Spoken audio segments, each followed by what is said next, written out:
Top Lobster Productions. No way, Jose. The following footage proves beyond any doubt that the tanks intentionally set the house on fire.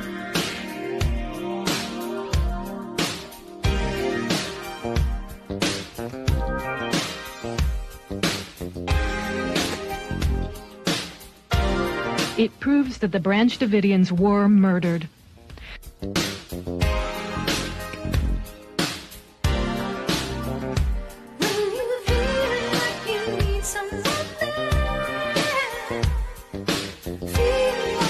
You can see that this tank has a gas jet on the front that shoots fire. You can also see the fire quite plainly.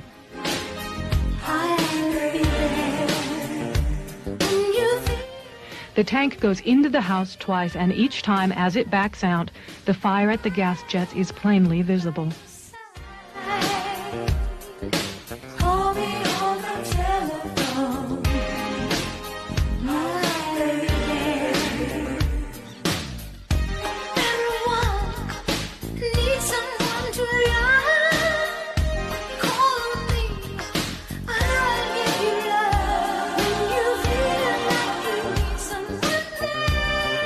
We must all do more to recognize and look for the early warning signals that deeply troubled young people send. Good morning. Welcome to the No Way Jose podcast. This is the Morning Dump.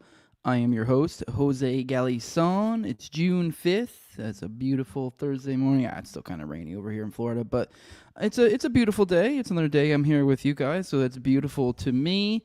Pleasure to be with you guys. We have a few things to go through today. Shouldn't be a particularly long episode, but I don't necessarily have to be out of here in any sort of rush. As I've told you guys lately, we're not doing the whole pay the bills thing at the beginning while we wait for more people to come in. Don't have a sponsor at this period of time. So with that, open call. Nadeau's taking a little bit of an advertising break. So open call to other advertisers in the meantime, but that does, there are other ways I guess we can kind of, do similar such things while we wait for people to roll in. For example, this would be an ideal time to announce, although it already has been announced elsewhere, but on this show, some updates in regards to Bohemian Grove. I think we're good now. I'm pretty sure we talked about a little bit on Tower Gang last night. Top Lobster and Clint and Raven, I think, also did a what do they call it? The Dangerous Retards episode, covering the situation already. It was like a pre-recorded thing. And they also did Spaces with Josie, the redheaded libertarian. So, you can kind of have your pick between, however you want that information dished out to you, or obviously here as I'm about to. But recently we experienced another round of the whole cancel mob nonsense. And it looks like we lost our venue in Leesburg. But I think we have another one, so I'll give you the specific details, because Top actually just literally moments before we started put out a post kind of giving the most up-to-date information. So we'll go through that. But it looks like, for the Bro Grove people of my audience who do have Bro Grove tickets, it's still happening, is my understanding. The latest I've heard, there's nothing new on that front as far as I'm aware. Obviously, I haven't read this post yet, so who knows? It could say that, but I doubt it. So don't start freaking out saying, oh no, it's just going to be a different venue. So it's not like, I guess it's not ideal. We'd probably prefer the other venue. I guess there's a little bit of a silver lining, because I think the new venue we're going to be going to now, from my understanding, is a much larger one. So it will, in a sense, give us a better opportunity to make more money, because I think we'll be able to sell more tickets. But on the flip side, it just won't be... I think it was going to be a slightly nicer venue before. So I don't know. Obviously I haven't seen the venue yet. So, but that's how it's been kind of explained to me by Top and Raven, as at least how I perceive it. So it's a little bit of a bummer, but at the same time, I don't know. There's a little bit of silver lining, and we're still going to have a great time. But this is from Top. So we'll just, from the horse's mouth, since he's the one, him and Raven and Clint as well are the ones kind of planning this. So this is the latest from him. It says, "Hey guys, as many of you have already heard, there have been some changes made to the location of this year's Bohemian Grove. Although it's no longer 2019, we have had the cancel culture mob report us to the Tropic Theater for daring to host Owen Benjamin in the theater/local government cave. By the way, sorry if I do this a lot. I'm sorry. I just noticed I do this. I need to really maybe shave down my mustache or something. I can't get rid of it. I look ridiculous without a mustache. I've learned that over time. I went a long time without it, but it drives me nuts. It just keeps rubbing my nose. And that's why I keep doing it. That's what this is. This is like just an ear. My nose is ear. So it's like I have a feeling like something's there because my hair's just tickling it. But it's just my stupid fucking mustache. All right, that's a stupid aside. But let's keep going. We were presented with the option of being allowed to continue there so long as we ditched Owen, to which I said, "Fuck you." So to rehash, this is about Owen coming is the crux of the issue here. There's a guy, by the way, which we kind of talked about in Tower Gang a little bit, who has a whole channel that's just devoted. It just seems like every fucking video, just tons of them, just devoted to just shitting on Owen. Which I mean, whatever. I don't know. Maybe there are valid reasons to be upset at Owen. I've just never taken the time to really, I don't know, devote my life to creating an entire YouTube channel. But anyway, there's some insane person who did this. The event continues as normally planned, more offensive, but in a new location. This is a much larger venue that is a comedy club, so we lose out in the theater and production aspect, which all performers involved deserve, but it's a small price to pay to not be associated with cowards. This new venue is more intimate, which is more exciting for you guys. If you have booked your hotel near the previous location, feel free to cancel your reservation and use a hotel closer to the new location, which I have listed in the link below, or look up the new venue, the Joke Joint of Summerfield, Florida, and book any of the locations near there. Leesburg, Florida is an ideological shithole, and I'd prefer they get zero revenue from this great event and all the amazing people taking part of it. Anyway, back to business. The first listed hotel is one that I have worked out a discounted rate for. It's in the Villages of Spanish Springs, an older crowd with a laid-back vibe near restaurants and a beautiful town. The other hotels are near downtown Ocala, which has a younger vibe with some nightlife, and is closer to the venue by a few minutes. It says again, so I'm sorry for the inconvenience. I look forward to see all of you at the show. Thank you for the support, and fuck these people. We are too retarded. I think my kid just dropped something in the other room. We are too retarded to stop. If you have the time and feel so inclined to reach out to the Leesburg local government and theater to express your discontent at their cowardice, I have listed all the people responsible below. Obviously, I'm not going to list every individual name and and their links and numbers and all that, but you guys are obviously welcome to go check out Top's post. I'll go ahead and give it a retweet now for those who do want to look over some more of those details again. Tickets are still available, and I guess there's kind of a benefit. I don't know for sure, I guess, that we're going to be dropping more tickets, but it is a larger venue, so that is a bit of an assumption on my part. So keep an eye out. So I guess there's a little bit of a benefit there. There may be more tickets coming soon, but I'm sorry this happened. But I don't think anyone really out there was too particularly set on the venue and was like, oh no, now because of the venue I won't go. So luckily it seems to be just a venue thing. So I don't know. We'll see. It looks like we're still gonna happen. So hopefully this isn't too much of an issue for you guys. But like I said, I don't think there was many people out there that was like the whole draw for this was the venue. So I think Leesburg's missing out here. They're missing out on a good event, and this is kind of was looking to be the start of something special. So hey, we'll take our something special elsewhere and build elsewhere. So I mean, I'm for. I know we got a little bit of an argument actually in the pre-show on Tower Gang about all this last night, but I in no way actually disagree with what Top did. It was an argument where it was just like Clint wanted to use a little more diplomacy, and Top was like, well, there's no point. And I was like, well, maybe there was a point. But I still do agree with the route that Top went and just saying, like, fuck you, I'm out. But it was just the specifics of whether there's any sort of possibility. It's like, well, I don't know. You didn't even try. So there's just, I don't know. But anyways, let's roll the chat real quick. Say good morning to everybody. I see Ging David up in here. I see Hustle Bones. I see Marnamac. I see William Miller. Say good morning and Heil Hitler, my friends. Tom33. Good morning. Hustle Bones. Guten Morgen, Galison Nazis. Kimberly there. Good morning. So yeah, got Owen's still being perpetually canceled in 2025. Yep. So they're retards. They'd be fine gathering in an abandoned parking lot. They bring the party, not the venue. Exactly. That was kind of the point I was getting at. So there is I guess I'm not trying to like lie to you guys and say that this isn't a drawback. There clearly is like a drawback here. I would assume that's at least like from my gathering. I haven't seen these venues firsthand, but it's like as I'm kind of getting at, like the venue was, I don't think, ever really the fucking draw. So who really cares? Anywhere a club if the speakers work exactly. So. Owen or bus, those fuck those fags, essentially, is what Marmok's saying, which I agree. And I'm not even like some huge Owen fan. I'm not even necessarily a fan, but yeah, you're definitely not gonna. I'm very much of the the ilk that no, like you're not gonna tell me I can't talk to somebody that we can't have. No, like get fucked. I mean, it'd be one thing if like I don't know, Owen was like I don't know, legitimately. I don't know, let's say this was like a South Africa thing, and like it was like a, the whole kill the Boers thing right now, and like he was like some sort of, I don't know, person literally advocating for the murder of some sort of demographic in our area, then it'd be like, okay, well, this guy's literally calling for genocide in a very real very real world, pragmatic way that could actually be implemented. But I've never heard Owen say anything in that realm. I mean, maybe I'm sure he's made jokes that you could interpret as such, but yeah, it's just no, fuck you. Exactly. As I think a Raven's been making a slogan out of as of late. Fuck you, nigga. Yeah, exactly. So that's the crux of the thing here. So see Fire Pixie up in here. Still be a great location, says Marnimac. 100%. The great lineup. Yep, we have Shane Cashman as emceeing both days. We have Sam Tripoli and Owen Benjamin.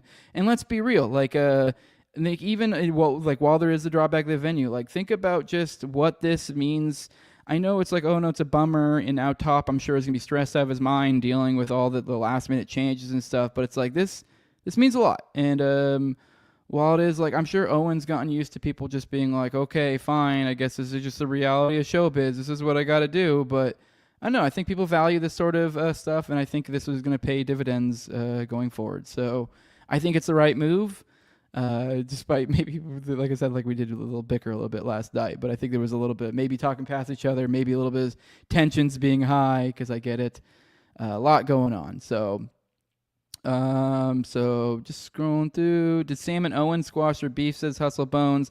As far as I'm aware, which makes us even more of like as far as I'm aware, no, which makes us even more kind of like an impressive, situation, in my opinion, that these are two people that very much, from my understanding, have a pretty strong beef and don't really, I'm not trying to get in the middle of whatever the fuck that is. I'm just saying there is a thing going on, and despite that, they're putting it to the side, and they're still coming and headlining this event just because they love us. And the reason why they love us is exactly because of these sorts of actions. So it is a pain in the ass. I mean, I wish I could help more, with this situation. I do live like a couple hours away from the venues and all that stuff, so it's not really all that pragmatic. So I do feel for them. So it's like, obviously that was their choice to make. I would have supported whichever route they went. It's totally reasonable to also be like, I don't know, to someone. I mean, obviously, I don't think it ever would have been reasonable to say, okay, that's fine, we'll ditch Owen. That was never, ever, ever, ever a possibility. But, sometimes you are just kind of have your back against the wall, and it might be better to at least try a little diplomacy. But, I mean, I don't think that would have worked either. And I think that we already kind of had this somewhat planned out. I think there already were ideas that it's kind of just a smart idea to have a backup. Like, we know, we've been doing this shit for a while. We understand how people get upset, and we just kind of... It seems like Top's not being stupid, Raven, Clint not being stupid. Like, they've had these contingency plans of like, backup venues just in case, because we figured, like, hell, we even like joked on the show with the whole second day being Rape-a-Palooza, because that being the comedy day, and like joking about how like the whole like that likely would get canceled. Like, so we kind of like from the jump, there was somewhat, conceptually this idea of there is a possibility this could happen. We didn't want it to happen, but here we are. So. Obviously, I do want to be very clear. It was never, ever, ever, ever a possibility that anyone was ever talking about, ever saying anything. But, it's one of those things that sometimes maybe you could like be like, well, like not offer them anything, but maybe if you just explain your position or something. But I think it probably wasn't going to happen either way. So here we are. I'm just backing up because, like I said, we did a little bit of bickering on last night's show. But you got to pay for the post show if you do want to catch that. So you'll have to pay for the Patreon. Although I think we're releasing those publicly like later. So, but all right, that's enough. I've rambled a lot just about Bro Grove, but it's still happening. So there's nothing to be upset about. But hey, this gay shit's still going on. You would think, I mean, this is in Florida. This is a rural area in Florida, from my understanding of Leesburg. It's Florida at least. I don't know. I'm pretty sure it's fairly rural, kind of a building up place. So it is kind of, I don't know, just kind of surprised this is a thing still happening. So, but maybe diplomacy wouldn't have worked, but what about extortion? Exactly. So, but yeah, it's just gay that a few losers on the internet can do this gay shit, says Hustle Bones. Exactly. We're just still in that spot, but we're persevering through.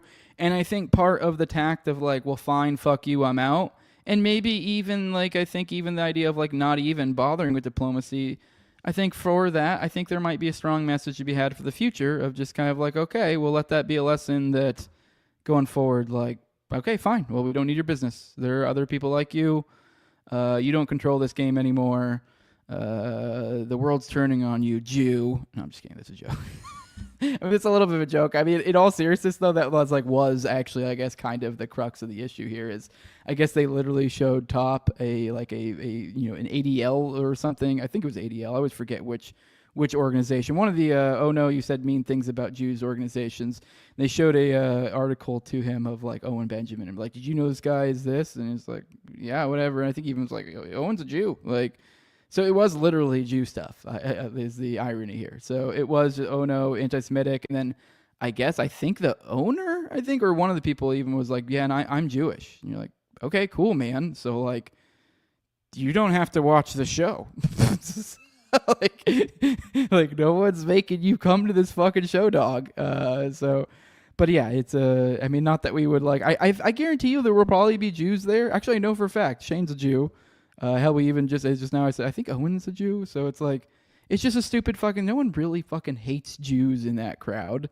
I know, yeah, I guess maybe we do kind of play nice maybe with the crowds of people who legitimately do, but we just don't get upset about gay shit like that. I don't know, if you want to hate Jews, okay, whatever. I mean, I know we joke about it a lot, but we don't genuinely hate them. But if you're going to, whatever, dude, have fun with that. So, it's just Fire Pixels. I don't know what you're talking about, but it sounds awfully gay. Yeah, okay, you didn't miss much. Yeah, we're 17 minutes in. I haven't covered any topics. Let's get to some actual topics. Let's get into some foreign policy stuff. Putin tells Trump he has to respond to Ukrainian drone attack. This is from Dave DeCamp. Says President Trump said on Wednesday that Putin told him that Moscow would have to respond to the Ukrainian drone attack that targeted airfields deep inside Russia.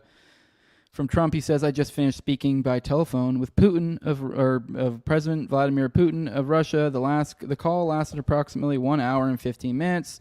Trump wrote on Truth Social. Pretty lengthy call, so it's good. We discussed the attack on Russia's docked airplanes by Ukraine and also various other attacks that have been taking place by both sides. It was a good conversation, but not a conversation that will lead to immediate peace.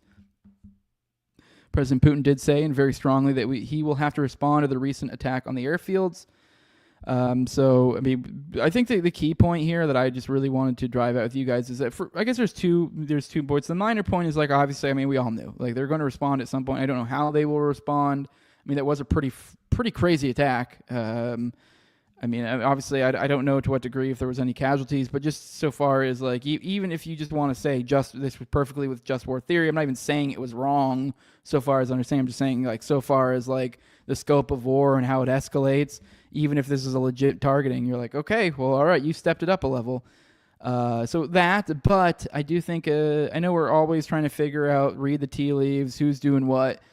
At the very least, I do think it's worth mentioning that, hey, here we go. We have Trump talking to him. An hour and 20 minutes phone call. It's hour 15, phone call. That's something that's a lot more. I think it might have been damn near the entire Biden administration. Something insane. It was a ridiculous stat, the length of time before the president had talked to Russia before this, despite the fact that we were on the verge of World War III the entire time. Just no, we're not going to talk to these people. But here we are. At least we're on talking terms, so that's good. I also think there's a little bit of a mental note to be had to kind of maybe connect this to the recent, I think we covered it already dead, where there was that recent drone attack that was clearly seemed to be an assassination attempt on Putin. And Trump found out about it in some sort of press docket of some sort, and someone asked about it. He's like, oh, just kind of pulled the Ruth Bader Ginsburg, kind of like, oh, I'm just now hearing about this kind of thing. So just kind of the idea of like how are you not aware that one of the other like probably 3 major world leaders had an assassination attempt on him like days prior. So it's I don't know if maybe this was a wake up call to kind of maybe get your head out of your ass and maybe I don't know, verify some things and not trust everything your people are saying. Obviously, I mean I don't know, I don't trust Trump anyways, but if we are to assume that there is any sort of actual goodwill and not wanting, even if it's just a political reality thing of not wanting to escalate things with Russia, just the simple fact that we're seeing phone calls and that they're interacting in such a way, I think it's a positive development, somewhat. Obviously, overall, if we're looking at where we're at with Ukraine, Russia, and the like, obviously, overall, we're in a negative spot. But, hey, silver linings, so it's something. Let's go into the next story. This is, what is this? This is concern in Israel over U.S. administration shakeup of pro-Israel officials. This actually comes from one of you guys. One of you guys were talking about this yesterday and said, hey, send this over. This is, I believe, Screwed Up Nevsky sent this over. So this was from the 2nd, so this kind of slipped under the radar. This is dismissals of top pro-Israeli officials in Washington spark Israeli concern as Trump's America's First agenda sidelines allies. Netanyahu allies say figures like Don Jr. and J.D. Vance now shape U.S. policy, deepening rift over Iran and Gaza. So the reshuffling comes amidst rising tensions between Trump and Netanyahu over a potential strike on Iran and the ongoing war in Gaza. So 2 senior officials recently removed from their posts are Merav Seren, a dual U.S.-Israeli citizen who was only recently appointed as head of the Iran and Israeli portfolio at the National Security Council, and Eric Traeger, who oversees Middle East and North Africa. Both had been appointed by former National Security Advisor Mike Waltz, a staunch supporter of Israel, who was himself dismissed by Trump. So the key points, I believe at least one were both of those. I know one of those was a dual citizen. I didn't say the other one was. And then they were both appointed by Walls, who got kicked out. So I mean, it looks like maybe they're cleansing of the old influence. So this was carried out by Rubio. Another high-profile figure expected to depart is Morgan Ortagus, deputy to Special Envoy Steve Witkoff, and the official handling the Lebanon portfolio. Sources say her departure is not voluntary. Man, she's kind of cute. Although she works for the devil. Ortagus, who converted to Judaism and wears a Star of David necklace, is considered one of the strongest supporters of Israel within the administration. She played a key role in ceasefire negotiations between Israel and Lebanon and in persuading the Lebanese government to take a firm stance against Hezbollah and disarm Palestinian refugee camps. Her imminent departure has stunned officials in Jerusalem, where she is viewed as closely aligning with Israeli interests. Lebanon's Hezbollah-affiliated newspaper Al Akhbar reported Monday on speculation surrounding Ortagus' future. By the way, you can't. How are you gonna have a newspaper called Al Akhbar? You just can't do that, man. You're not being the accusations of the Durka Muhammad Jihad type stuff with magazines like Al Akhbar. Citing sources linked to the U.S. Embassy in Beirut, the report said Ortagus had recently sought a promotion to a more senior regional post, hoping to take over the Syria portfolio from Thomas Barak. She's reportedly still awaiting a decision. The paper noted she had completed her interim mission and that her responsibilities would soon be reassigned. I mean, yeah, in all seriousness, though, how the fuck do you ever give to a boomer con as a source, Al Akhbar newspaper? You just never can. They're never going to take you seriously. And, to some extent, I get it. Potential successors to Ortagus include Joel Rayburn or possibly Barak himself, who may add Lebanon to his existing Syria mandate. The name of Lebanese businessman Mossad Boulos, father-in-law of Tiffany Trump, was also mentioned as a possible candidate. Oh, here's another one. I like her less here. Okay, what the hell happened to her, dude? That is like a different woman. She got some work done.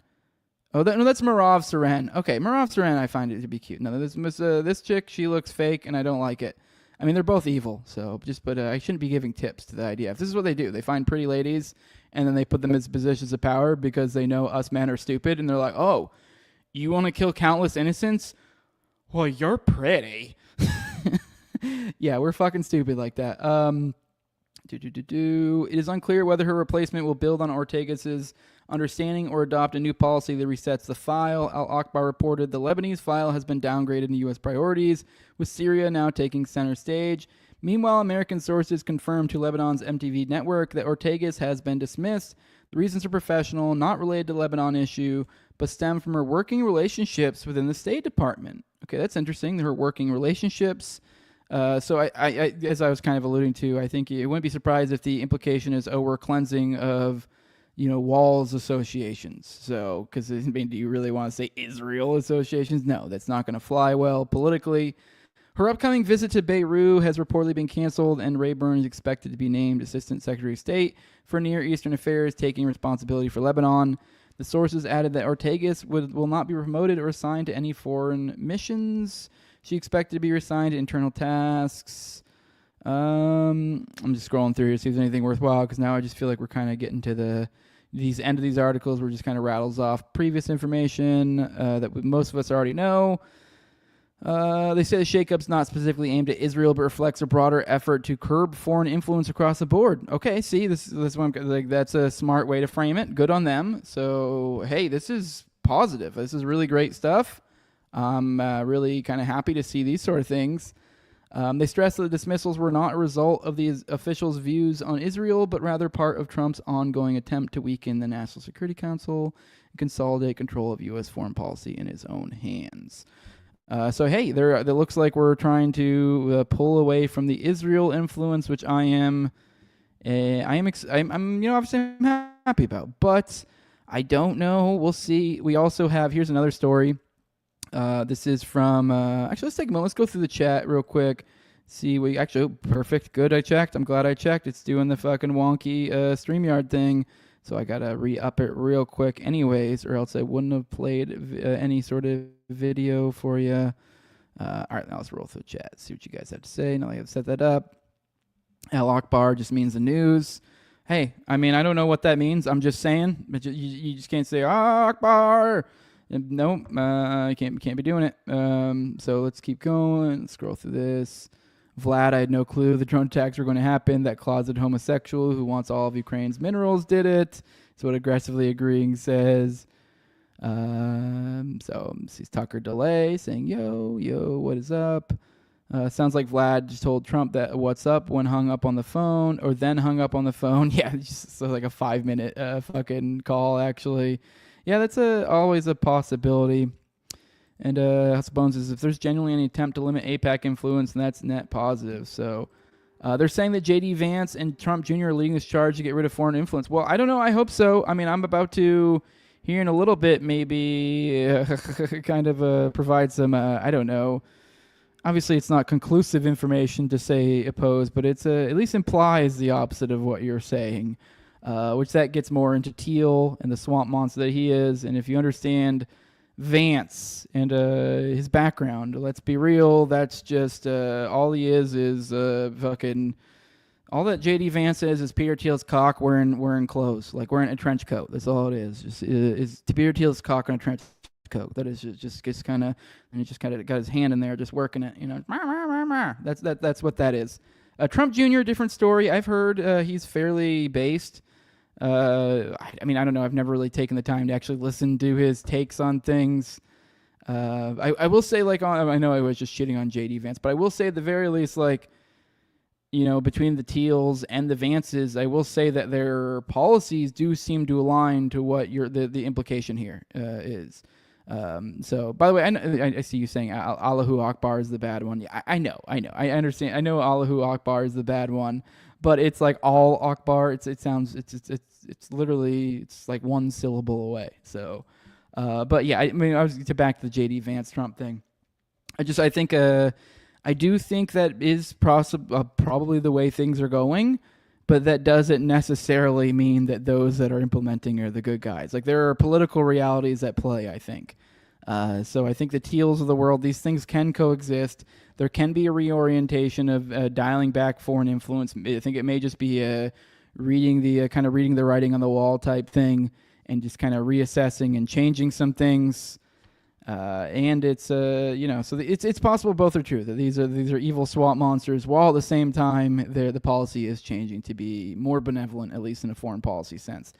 I do think we're probably going to be looking at a little bit more dystopian technocracy stuff. So it is I do think we're going to go America first, but that America first might have a little bit of a dystopian tint to it. America first. What do you mean by America first? Oh, America's getting fucked first here? Okay, cool. Can we just go back to bombing the brown people overseas? I think I like that more. I think we might be finding ourselves saying that next 5 to 10 years. But I don't know. It really depends. I think I say that, but I think it really depends on how you move going forward. If you stay cooped up in the cities, if you live a little toad life without being forced out of your little toad hole, you're going to be living a miserable life. But I do think there are paths to freedom or liberty or just better lives. So, but yeah. Anyways, getting a little out there on my rants. Let's hone back in, see what all you guys say. All right. Yeah, there's nothing more from you guys. All right, let's keep going. Yeah, see, you says I don't really care about their motivations or incentives or motivations are as long as they do good things. Bingo. Yep, exactly. So like, while I will continue to point out, like, as I'm about to get into, like, some of the things to be concerned about the Thiels and the weird creatures that sit above us in shadow. I'm still going to keep pointing them out. That doesn't mean that they're these creatures that lord above us in shadow don't have slightly better policies in some ways or another than the previous creatures that loomed above us in shadows. You know what I mean? Like, they can still be evil, weird creatures that are probably taking our children and drinking their blood. It's just that one might be like, well, I think maybe we should dial back the Israel influence. It's not that crazy. So yeah, and then it depends on who comes after Trump too, is what Hustle Bones is saying here too. Also, yeah, exactly. All right, let's watch this video. But this is the captions. I guess they're arresting IDF, or they're under investigation. Maybe there's been some arrest. There's nothing in this caption about arrest. But here's Dr. Casey Babb is his name, and he's telling Nicole Zedek that authorities are quote treating them like they're foreign fighters going to fight in Syria or Iraq with ISIS. Fucking good. But let's watch this. This could go in any number of directions, but to your point, I think you're right on the money. That this is part of a broader strategy to signal Canada's. By the way, it says below, Canadian police open war crimes probe into IDF soldiers. Perspective, their view on Israel's war with Hamas. How could this then investigation impact Canada's diplomatic relationship with Israel? Not only the diplomatic relationship with Israel, but also Canada's own Jewish Israeli communities that live right there in the country. Yeah, I mean, frankly, I don't know if the relationship, the diplomatic stance, the diplomatic posture that Canada has had since October 7th could get much worse when it comes to Israel. You'll recall that along with France and the United Kingdom, Canada released a joint statement not long ago, just last month, where the first line in the statement is, we strongly oppose the expansion of Israel's military operations in Gaza. I mean, Israel's fighting what I consider to be a war of survival, a war against a genocidal death cult. And so right there, it doesn't get much more clear than that. I mean, this is a government that has strongly opposed Israel's actions in such a way that you would never see applied to any other allied country. Well, we have seen a sharp rise in anti-Israeli sentiment in Canada recently. In fact, the Israeli government recently issued a travel warning to Israelis who are traveling to Canada. What does this now new move then say about the general Canadian sentiment, whether it's spewing from the actual citizens themselves or stemming from the Canadian government?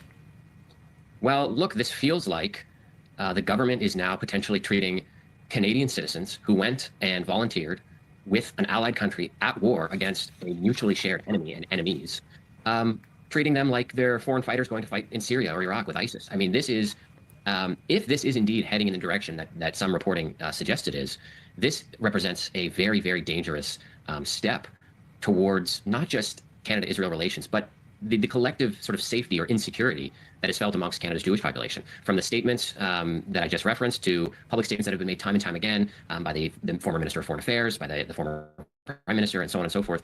This is just another step, but it really could be a problematic situation for many of these individuals who left Canada to go fight. Good.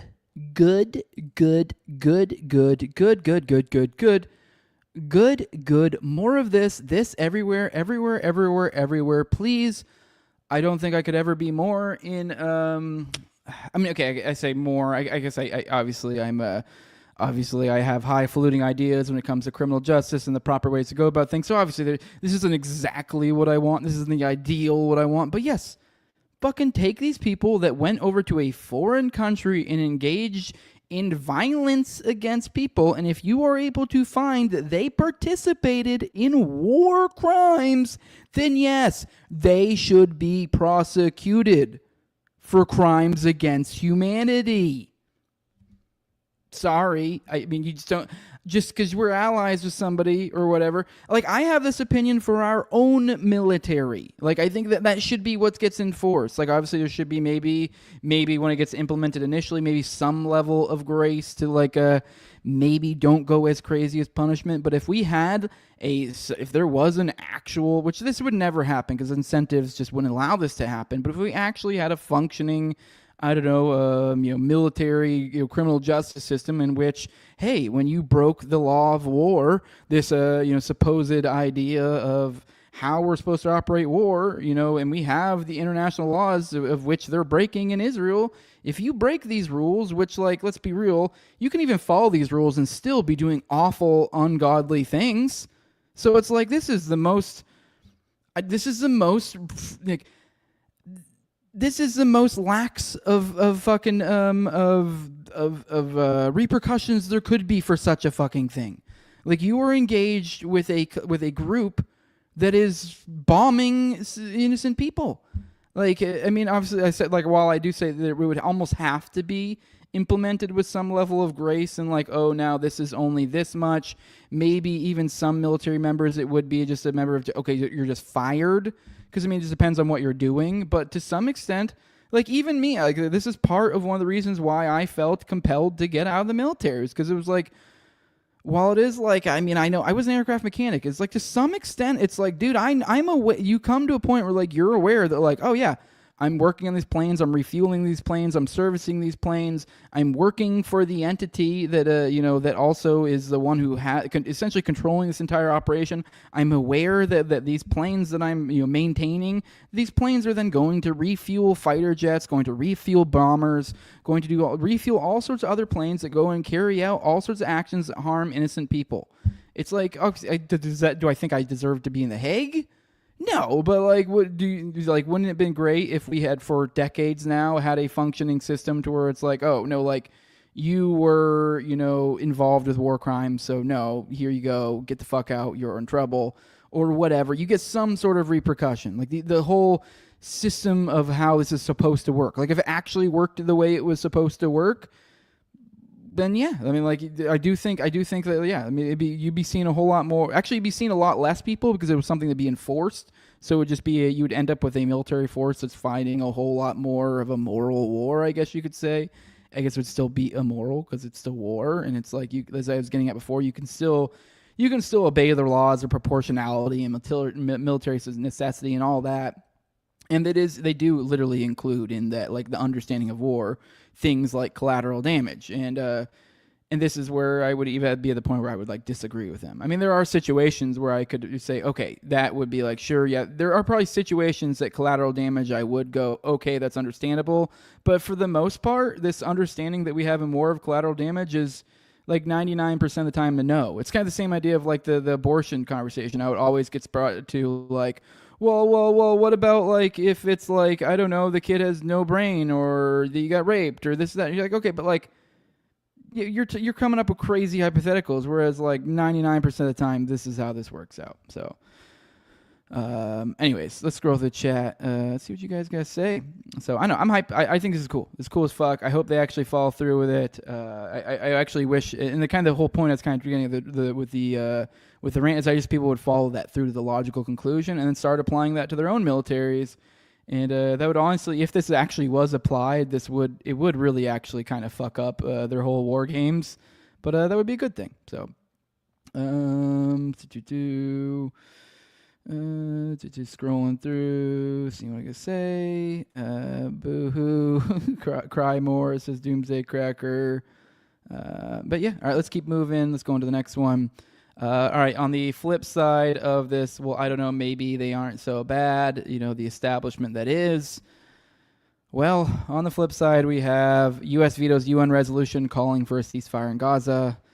So this was yesterday. There was, at the UN Security Council, there was a resolution for an immediate, unconditional, and permanent ceasefire in Gaza, the release of Israeli captives, and the unrestricted flow of humanitarian aid into besieged Palestinian territory. So this is, I believe, a resolution. So I don't think this like actually technically means anything, these silly resolutions, but still, this at the very least is like them going on record with their positions.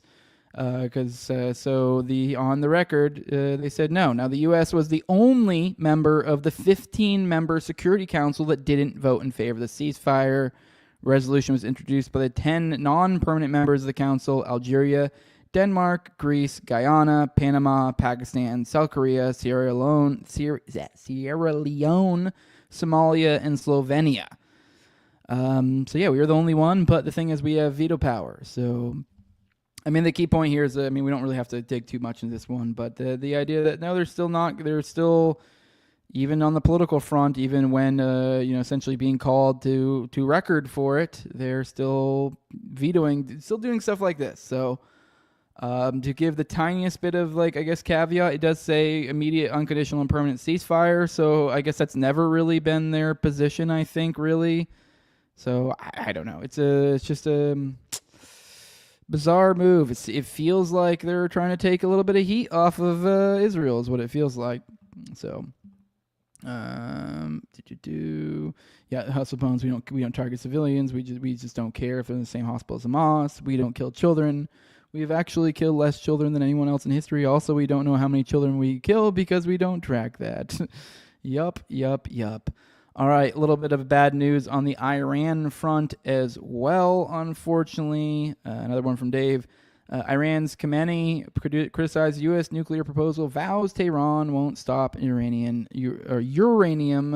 enrichment. So Khamenei criticized the U.S. nuclear proposal and vowed Tehran would never get rid of its uranium enrichment program, saying the issue was none of the U.S.'s business. So, in quotes, a nuclear industry without enrichment capabilities is useless because we would then be dependent on others to obtain fuel for our power plants, he said in a televised speech marking the 36th anniversary of the death of his predecessor, Ayatollah Khomeini. Thousands of nuclear scientists and researchers have been trained in Iran. Should we disappoint them, make them unemployed, and take away their hope in our country's future? The rude, insolent U.S. leaders want this. In the current nuclear talks that are being mediated by Oman, the U.S. proposal is 100% against the spirit of we can, Khamenei said. To the American side and others, we say, why are you interfering and trying to say whether Iran should have uranium enrichment or not? I keep wanting to call it Iranium. That's none of your business, the Iranian leader added. So according to media reports, the U.S. proposal would allow Iran to enrich uranium at low levels for an interim period before the establishment of new nuclear facilities that will be run by a consortium of countries, including Saudi Arabia and other Arab states. So it looks like the newest is kind of some sort of other plan of now there will be new ones run by other countries that I guess the idea is that then they have access to them. Maybe this is the workaround, because that's always been the question, but they still doesn't look like they're going for it. They said they've been clear they wouldn't go for a deal that doesn't allow uranium enrichment on its own soil. I mean, to be, I guess, a little bit of a silver lining, I will say that, like, hey, we're getting more and more narrow of requests, because now we've gotten to the point to where it's like, now it's like it needs to have uranium enrichment on its own soil. So, like, maybe, because I know there's been maybe we could end up with some sort of deal with perhaps some other country on Iranian soil.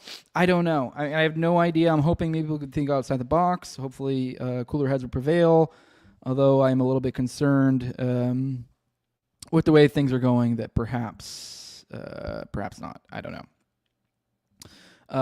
So, I mean, this also, we're getting close to this warning, because I see right here Trump gave Tehran a deadline of June 12th before to reach a nuclear deal. The talks are being conducted under the threat the U.S. will bomb their nuclear facilities if an agreement isn't reached, despite U.S. intelligence agencies concluding that Iran isn't working toward a nuclear bomb. So this is with these slow talks and we're slowly getting closer to this June 12th date. It gets more and more concerning the closer we get without anything looking too hopeful. But I don't know. Hopefully more hopeful news comes out soon. We'll see.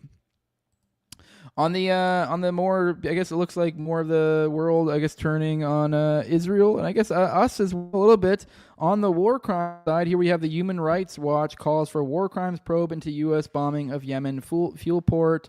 I know we covered this on this show when this happened a while back. This is where they did that double tap on that fuel port in Yemen, where they killed 84 civilians, injured 150 of them.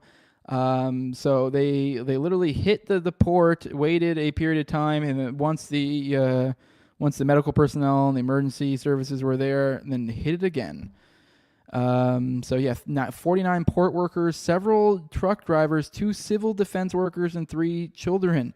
And they considered this a valid a target because it was a fuel port, and I guess the military uses fuel. Because that fucking makes sense. Which anyone who has, I don't know, the capability of doing logic in their head can realize that, like, oh yeah, by this logic, there's no such thing as an improper. Like, you can destroy anything, any sort of place of commerce. There you go, because you know what works in the military? Humans, and you know what humans do? They involve themselves in the human market. So anyone in the military is also going to be involved. I mean, like, I guess sure, maybe there's certain isolated markets that the military does not get involved in. Like, sure, I guess they wouldn't be able to bomb a weed dispensary like, and use this logic. I just, yeah, but luckily we have, looks like people are looking into it. I don't know if this actually means anything, but hey, if we can just get, the idea that, hey, we can't just be fucking doing this shit. You can't just be committing war crimes. You can't just be bombing fuel ports. Like, what the fuck? And this is all over which once again, I'm glad we stopped. This is all over a thing that we, the Yemen thing was to get them to stop bombing the ports, or not the ports, but the people bringing goods or whatever. They were blockading Israel. It's like, and then we ended up just stopping and letting them continue what they were doing anyways. So, I mean, there's been multiple attacks on Israel since then, which I'm not saying they should keep doing it or that they should pick it back up, but it's just kind of like all of this for nothing. There was no real clear, the only clear goal was to get them to leave Israel alone. And we didn't do it. We committed a whole bunch of fucking atrocities over there and then bounced. But we did them with our planes and with technology, so it's not as bad, I guess, right? Yeah. All right. Nevsky says, are you demonetized or you just haven't set it up yet? I've been demonetized for a long fucking time. So someone says, I guess you're talking about super chats. Why can't we send super chats? You can. You got to do it on Rumble. Maybe one of these days I should set up something else. But yeah, I've been demonetized for forever. It was actually really wasn't something bad at all. I was talking about the Confederate, the Civil War, and I literally said, while I actually have stronger beliefs than the way I said it, but literally what I said at the time was something like, I literally said it was the softest of statements. It was something like maybe, I forget what we were talking about, but it wasn't even like we were talking about the Civil War. It just came up in it as a sidebar. And then I made a statement. It was like, maybe, just maybe, it's not as much of a parody and it isn't this comic book world or whatever. And it isn't just that the Confederacy and John Wilkes Booth were these evil over-the-top villains, and then Lincoln and the Union were these super-duper heroes, and it's just this comic book, angels versus demons type shit. Maybe there's a deeper, maybe it's not that simple. That's all I said. It was something like that, which obviously I'm not I was obviously at that point in time kind of hedging it the way I said it, but I am kind of I'm pretty much on board with Murray Rothbard, and I believe it was him who said that there was only 2 just wars in American history, and they were the Revolutionary War and the Civil War. And I'm actually kind of on that, and obviously in regards to the Confederacy. The Confederacy was actually, in my opinion, well within their rights to stand their ground and say, fuck you, we want to secede, because that's what the Union was founded on. It was a union, and the idea was that they could leave at any time, and once we no longer like these terms, we can leave. And you can have your opinions on slavery, and that's beside the point. You don't get to say, oh, someone says, I want to leave, and then you go, you know what, we're just going to kill a bunch of people. You can't leave. No, you don't get to, then you look into some of the post-war reconstruction. No, Lincoln was one of our worst presidents of all time, so fuck him. But it is just funny that when I give the most tepid of pushbacks, when we weren't even really talking about it, I get demonetized. That's what I got demonetized for forever ago. So, But you can send it over in Rumble, but I should, maybe in the future, I probably should set up some sort of other way. I know there's other payment methods you guys can use. That way I can maybe ensure if you guys have chats you want read or something. But if there's specific things you do want read on, Rumble is a good way to do that. I do have a Rumble channel, and you can drop Rumble rants there. But you can't on YouTube. It is what it is. Used to have Austin's channel that we dual stream to, and you could leave them there, but nope. By the way, we're doing uplifting videos now. I have one for the outro, so thanks. You can thank Nevsky for that. I think I might make that a regular thing now, maybe as an outro. If you guys send me, but it'll be only if you send me it. So if you stop sending me, we won't get it. But if you guys send me cutesy, wholesome videos, we will play them at the end as outros. So I can pick one of those every time you send one. But yeah, no, I gotta. Rise Liberty says I could set you up something for Super Chats if you'd like. I could help you with a Monero option so you could get some freedom money. Maybe I'll have to look into that. Hustle Bones says Lincoln ruined America. I agree. All right, let's move on to the next story. Now we get into what this thumbnail was created for. 1 second.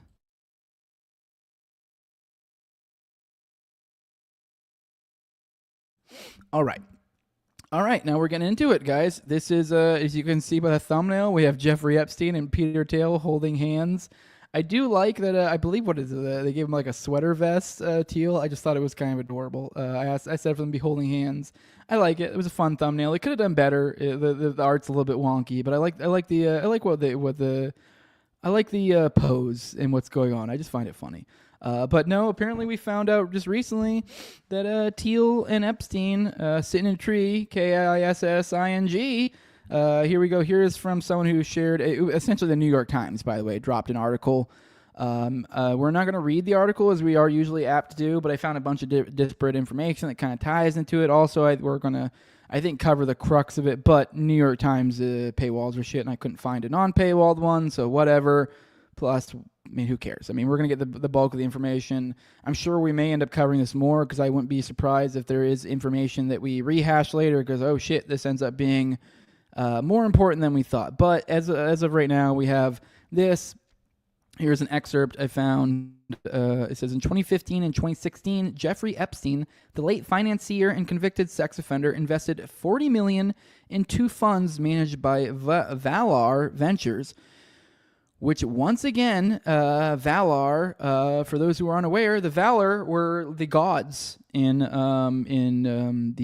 Silmarillion, which is Tolkien's essentially like the Bible / history book. So essentially those were the gods in the Lord of the Rings universe, is the Valar. So that's fucking weird. I've never heard of Valar Ventures, but that is one of his venture capitals firms. But I mean, he does have a tendency as Palantir, Andrewill. I mean, it is creepy. I don't know, especially when you know the symbolism behind some of them, and especially when you're a parapolitics head like I am, and you're kind of like, what the fuck do you mean by that? Like, what do you mean by Valar Ventures? Are you saying that you guys are the gods? Are you saying that you are the Valar that rule above us? And rule above what the Undying Lands or whatever, like over in Valinor, which is what, like, their heaven. What is going on here? What do you mean by that? What do you mean when you have an AI company called Palantir? You know, that seeing stone that Saruman used that was known for being tainted by the evil essence of Sauron. I don't know, what the fuck does that mean? A little bit weird, but anyways, I just could not point that out.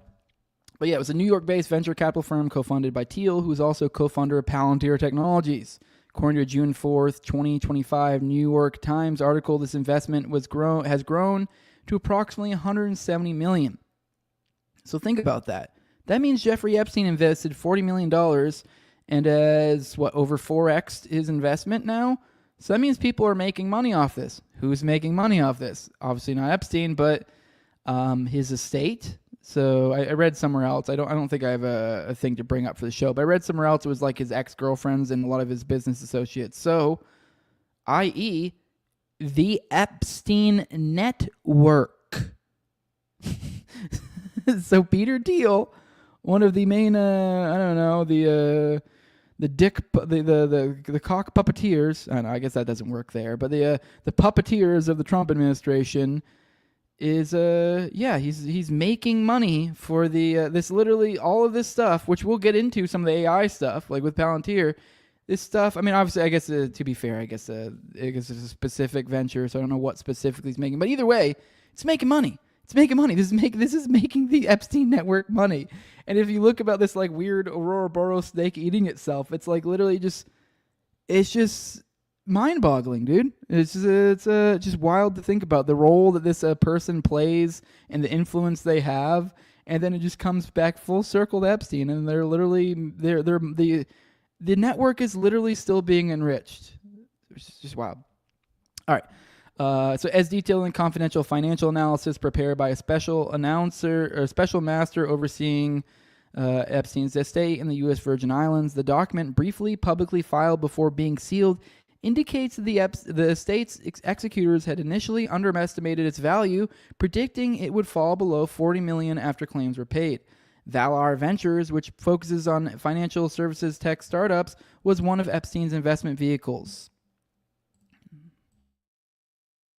All right, let's roll the chat real quick. Hustle Bone says Lincoln saved America. Yeah, dude, suspending the Constitution, enforcing tyrannical values saved America for sure. Definitely not the literal exact opposite of what the founders lay out. Heck yeah, W for Jose. Yup. So yeah, he's literally Tolkien's definition of evil, twisting, and corrupting creation. Yeah, that's actually like a big symbolic component when you think about, especially when you talk about Sauron and then you talk about Morgoth. It's actually like really, really deep shit. When you like Morgoth was like essentially the original, like the Valar were like the big gods, and then I think Manwë was like the spirit one, and they all fall under Ero Ilúvatar, which is like the god. But so they're almost like gods on Earth. You can almost look at it as like a Nephilim type thing. But Morgoth was like the evil one. He's like a Satan or whatever, and he's actually the one who originally corrupted creation by, I guess, the creation was created with a song. Eru Ilúvatar started, I believe, a chorus, and then the Valar joined in, and then it kind of like created. Obviously, it was Eru who did it, but it was like so they kind of joined into this like universal like song. I forget what they call it. And then not Eru, but Morgoth, I think essentially, I forget it was jealousy or what. He, introduced discord into the song. It's very much very much a parallel of the whole Lucifer story. And then the idea is that he corrupted creation by him creating discord in there, that he is the one who essentially imbued it with original sin, essentially planted that seed. So his evil, he, also later then disperses into the land. So literally the land itself is corrupted. So it's kind of less like original sin conception / Satan being like the king of lies or what, just kind of like him ruling it and kind of evil being just kind of part of existence. Whereas Sauron was more about actually imbuing evil into specific objects. So like Morgoth imbued his essence, his evil essence into the entire land. So he's like kind of the original evil, whereas like Sauron's like more of a centralized evil, like into specific objects, like a Palantir, like the ring. Like that was like his whole thing. His whole thing was he was a smith. He imbued evil into things. He imbued his essence into things. Whereas Morgoth did the same thing, but on a larger and more diffuse scale. So just I don't know. I think that symbology is kind of important to understand when you have someone that keeps evoking these concepts. So you're like, what the fuck is going on? No cussing, please. My 91-year-old grandma is listening. Jose, sorry. I will work on it. Sorry, grandma. My bad. But yeah, let's keep scrolling through here. Morgoth, then thou, someone says. Yep. Right, Melkor became Morgoth, the fallen Valar. Yep, so he started out as Melkor, became Morgoth. Yep, so Morgoth, Lucifer, Sauron, Satan. Yeah, okay. Yes, is what someone's saying. That's a way to look at it. So it's like titans to gods. So yeah, I mean, you see this in multiple religions too.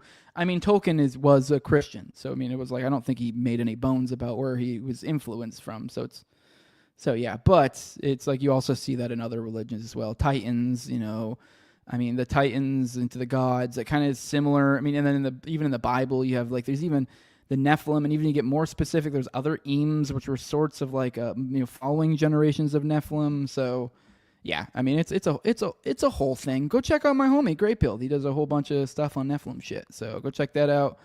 Also, my homies who do Nephilim shit, Nephilim Death Squad.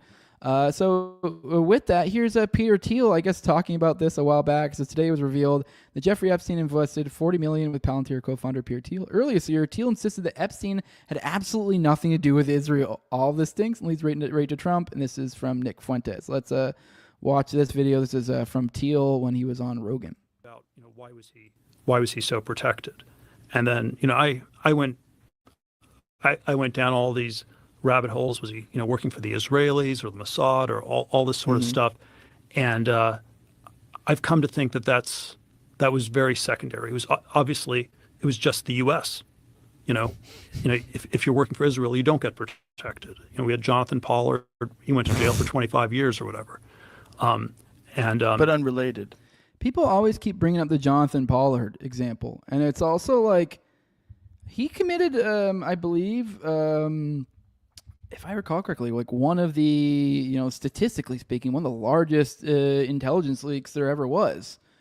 And like, yeah, he did get in a lot of trouble, but like, I mean, I don't know. Do you ever really hear about Jonathan Pollard ever, except for examples like this? It's kind of one of those things that people are just kind of hush about. It was kind of almost like, how do you not, put this guy in jail for doing the craziest intelligence leak of all time? And then even then, he then got the red carpet rolled out for him when he came back to Israel. So, and it's this kind of like thing we don't talk about much unless it's supposed to be to this like, unless it's used as an example for like, oh, they don't ever protect Israel. Remember Jonathan Pollard? That's the only time it ever comes up. And you go, no, not really. The only time it comes up is when we're trying to put your push your feet to the fire type. That's the only time Pollard ever really seems to come up.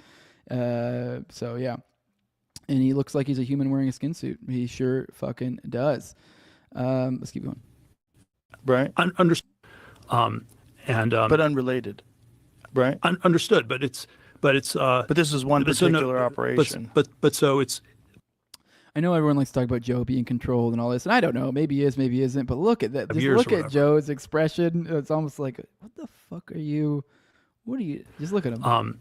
But unrelated. Right. Understood. But this is one particular operation. It was if it was an intelligence operation, the question we should be asking is what part of the U.S. intelligence system was he working for? What a bizarre... That was very, very... I mean, to be fair, this is 45 seconds taken out, and I will let people know who haven't seen this video. I mean, if you or haven't watched his interview or seen any Peter Thiel interviews, he is an awkward man. He's a weird man, so like some of his odd mannerisms here can be probably explained away by that, but even despite his odd mannerisms, this is, I mean, so far as body language and the things he's saying, just looking at it, just I get very odd vibes. I'm not very much a body language type guy. I don't like to get into that. I do think that gets into like, oh, everyone goes, oh, look at these clearly. You get into mind reading type stuff, but I mean, this one's weird. This is weird. I don't know. Just you look at Rogan's face, be like, dude, come on. But yeah, this dude legit just tried to be like, oh yeah, no, fuck, it couldn't be Israel because of Jonathan Pollard. Okay, get the fuck out of here. Now I do want to take a moment to remind you guys. I don't know if this some of you guys might remember this, but hey, you know who that fucking skin suit fucking 20-something year fucking college student bottoming fucking weirdo that's probably gets literally injecting fucking young blood into his veins and all sorts of other weird fucking shit, who's getting money from Epstein.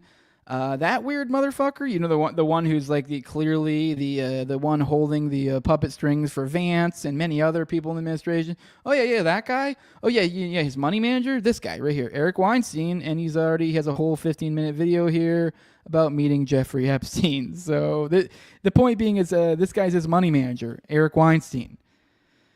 So this guy, who is a pretty vehement Israel supporter, and I've pointed out many times that I do not trust this guy. I will give him the benefit of the doubt here, in that he, so far as how he moves, he does tend to he does seem to be the one who is the voice of reason. He does seem to be the mediating voice, the voice of peace between conflicting factions.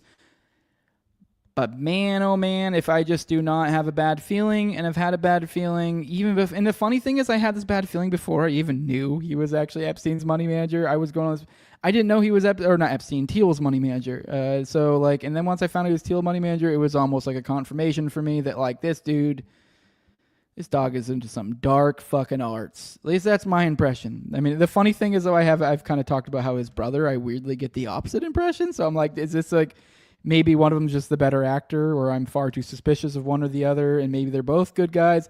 I have no idea. But this guy, he's admitted to meeting with Jeffrey Epstein. I forget. I mean, I've watched this. I mean, I forget the specific concerns that he brings up. He does kind of play the like, oh, I want to know everything too type deal. Is that true? I don't know.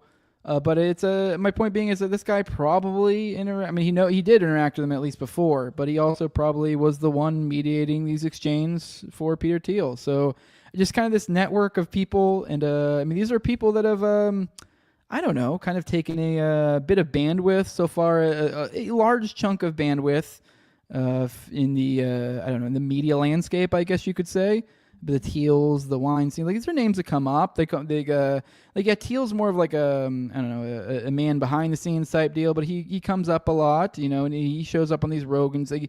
So then the Weinstein's it's sort of a Rogan universe guy as well. So it's it's just a weird web, and then just seeing these people, the incestuous nature of all this, and I don't know. I don't trust this guy, but I don't know. It could be all on the up and up. So. But I did just want to remind you guys that this dude right here is admitted to meeting with Epstein before, and is literally Thiel's money manager. So, I mean, hell, even just that association alone, we've talked about Thiel before, and just what a weird... I mean, dude, his fucking, model boyfriend that died under extremely suspicious circumstances, who was living in the house of the NXIVM cult. I believe people call it NXIVM. I always call it... It's like NVXIVM or something, Nixum, the Vixum or whatever, but some weird sex cult that the Bronfmans were in, and that was the house that, this weird sex cult stuff was happening at. Was the house that he was giving to his little boy toy that fell off of a balcony under very weird, suspicious circumstances. So this is the kind of people. This is, I remember I covered too. There was this he's been had weird sex parties at his house, clearly been inviting young college kids over for them. It's a weird dude. It's a weird motherfucker.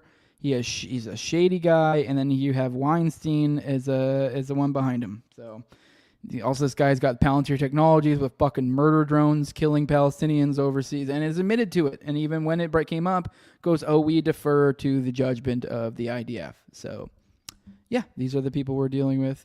The associations keep on going. Here is it's talking about Elon. So this is 1984. Who's to be fair, one of these accounts is a little bit more goes pretty hard on the J stuff. But here he is. Elon is one of us. Thiel is the bad guy. Thiel is tied to Epstein. Thiel is building a digital prison. Look around. You are already in a digital prison. You argue with bots all day, pointing the finger at ghosts while they quietly lock the doors on our rights and freedom. And he's got a few excerpts here. Here's they pulled from different areas. For example, here it says Jeffrey Epstein, the multimillionaire sex criminal, introduced Kimball Musk, Elon Musk's brother, to a woman in his entourage. Two sources told Business Insider, which I don't know if this will come up too. I'm pretty sure I've brought it up multiple times on the show. I think it's either one of his ex-girlfriends or Melania herself. The rumor is that he was introduced by, I believe, either Epstein or Ghislaine, I forget, but this is a common thing. I guess this was a thing that the role that he filled is he kind of was a matchmaker for a lot of powerful people. So even Elon Musk's brother was one of those people that got hooked up with a woman in his entourage. And when I say hooked up, I mean to all various degrees of what that spectrum could mean. That could mean some crazy sadistic sex. This could mean a marriage, because there are examples of that. I would recommend Whitney Webb's book, or actually two books. She has 2 volumes on One Nation Under Blackmail. Really long. Good stuff, though. The woman who had previously dated Epstein and lived in an apartment building where he was known to house models dated Kimball Musk from 2011 to 2012. Though the relationship was by all accounts genuine, the sources said Epstein hoped it would open doors to Elon Musk and his companies. Epstein and his entourage were granted a private tour of Elon Musk's SpaceX facility in Hawthorne, California in 2012. I will say I may not have made this, maybe I didn't do a segue like I should have here, to make the jump from Epstein connections to Thiel, from Epstein connections to Musk. I guess I just kind of assumed you guys probably knew offhand, but I guess maybe a lot of you probably don't, the Thiel-Musk connections. They're PayPal Mafia, OG PayPal Mafia guys. Like that's what they started out with, PayPal Mafia. Like these guys they go all the way back to like South Africa. Like these guys are, so now we're seeing so it's just kind of, we're tightening this circle. This is a big club and you ain't in it. Here's an email. It says, from Elon Musk to Jeffrey Epstein. It says, I did, thank you. Oh, it says, were you able to meet up with Ghislaine at Kung Fu practice on Saturday? Jeff, and this is to Elon, it says. And it says, I did, thank you. So this was a back and forth between Elon and Epstein. I don't know the legitimacy of that. And here's another excerpt here.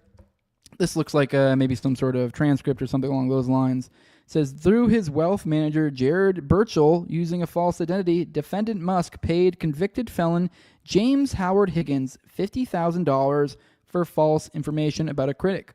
Musk also confirmed meeting now indicted sex offender Ghislaine Maxwell at judo practice. It was just kung fu, but whatever. Which Musk had publicly admitted to training in on May 7th, 2020. So here's, I guess that's that email in question. In an interview with Joe Rogan. On May 28th, 2016, in an undisclosed email exchange with a now-deceased serial rapist, child molester, and sex trafficker Jeffrey Epstein, also a convicted felon at the time, defendant Tesla has also been sued repeatedly for human trafficking. In 2020, defendant Musk lied publicly about his relationship with Maxwell, claiming, don't know Ghislaine at all, in response to a 2014 photograph of them at a party. Just to back up, they've literally done martial arts together. So, because they were meet up with it says Kung Fu here, it says Judo and the thing. Either way, whatever, some sort of martial arts. Based on public reports, Epstein also introduced Tesla director Kimball Musk to a former girlfriend. Finally, S&P Global recently reported that defendant Tesla had to abandon its interest in a Mexican mine in Sonora due to issues involving drug cartels. So this circle, it's a tight circle, a tight club, and you ain't in it. That is for damn sure. But yeah, these people are, and think about it. I keep trying to drive this point. Just think about who these people are. Like, I'm not one who's to be a moralizing kind of guy. I've been debating whether covering some of the Glenn Greenwald stuff. I'd be lying to you if I wouldn't say that some of the information that's come out lately has raised my eyebrows and make me extremely suspicious. And I've told you this before, some of the stuff about, like, with his Intercept and stuff that I was suspicious about. Obviously, there's stuff now about, like, with his ex, or not his ex, actually his dead husband, who I guess it looked like he may have been slinging around. But, and I'm not going to lie to you, I see that, and that kind of shows me similar markers of these weird lizard people. But my point being is I'm not one to kind of moralize. So to some extent, I guess, like, I do think it's weird. It's a little bit degenerate, but, like, whatever. Like, I guess to some extent I can let that go. But there is something, too, especially when we're looking at these people at the tippy top. I really, really think, like, it's just a pattern recognition thing. Like, if we're looking at middle-class people or, like, slightly upper class, like, yeah, I don't know. If you're being like, oh, no, he cheated on his wife or he did this or he did that, you're like, okay, like, yeah, those are character flaws. But now when you're getting to the tippy top, like the Elon Musk, the Peter Thiels, and especially when, like, let's be real, the stuff that I'm kind of implying with some of these people is bizarre, very over-the-top, weird things. So it's not even like normal stuff like, oh, they just cheated on their wife or something. But it's like these are the sort of stuff where you're like, all right, you should be suspicious. Like so, like, as I'm kind of getting at, like, the moralizing, I get it. People, things are weird. People do fucked up things. I don't know, powerful people sleep with prostitutes. They do this, they do that. But it's like, I know there is a certain point is like, okay, you've gone to a certain level of renown to where it's like, okay, I really do need to mark this down the noggin. Think about your associations. Also think about how, like, some of these are unique, like with Elon, with I mean, it's incredible drug stuff, like the child, the thing, like, what is it? I forget the name of the ranch. Was it Zorro Ranch, I think, or was that Epstein's? I think Epstein. I think it was Zorro's ranch. It was Epstein's, I think. But either way, Elon had his own version of this, where he wants to have all of his kids there. Lots of reports of him with IVF. There's just lots of weird shit. And then, I mean, it's more on the nose with Thiel, but you just kind of see the patterns that you see amongst these weird degenerate elite, and you should be concerned. So I guess that's kind of my little bit of my commentary on the Glenn Greenwald thing. If you are concerned out there, I don't think you're wrong. If you saw some of that newer information that came out, this might be something I have to maybe back up and go over in the past. I mean, this is kind of unfortunately how this game is played a lot of times.